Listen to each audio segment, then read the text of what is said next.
D'abord, la revue de presse. Je vous le disais, la primaire à droite est à la une de quasiment tous vos quotidiens. Une droite qui en prend pour son grade, par exemple, en une de Libération. Les tontons ringards. Vous avez vu, Yves? Les tontons ringards. Venant de Libé, c'est pas étonnant.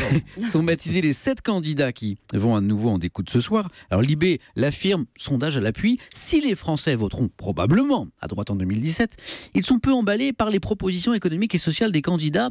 Potion libérale, dit Libé, inchangée depuis le RPR. Que dit ce sondage donc via Voice?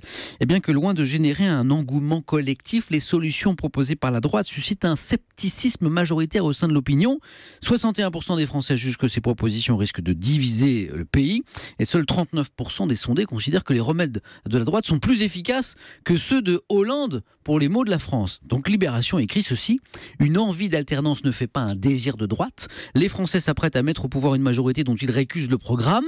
Une gauche lucide et mieux organisée pourrait faire échec à ce grand bond en arrière. Encore faudrait-il, écrit Libé, qu'elle existe, cette gauche lucide et unie, et ça fait beaucoup rire, je peux vous le dire, Yves Tréhard. On est loin du désir de gauche. Hein. La primaire à droite également, d'ailleurs à la une du Figaro, qui constate que le cas Bayrou sème la zizanie à droite, et on en parle avec vous, Yves, dans un instant de ce cas Bayrou. Primaire encore en une du Parisien aujourd'hui en France, avec ce titre qui va faire plaisir à Nicolas Sarkozy. Non, il n'a pas encore perdu. Le journal, c'est sympa. Le journal constate que l'ancien président se dit certain de créer la surprise d'arriver en tête, notamment au premier tour de la primaire.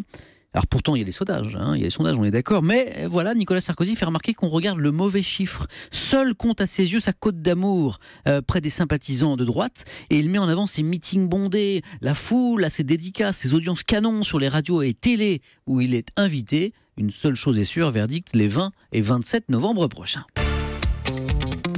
Les politiques souvent accusés, on le sait, de tous les maux. Pourtant, ce ne sont pas eux les champions de la langue de bois. Yves, Géraldine, ce sont qui les champions de la langue de bois? Ouais. Les journalistes.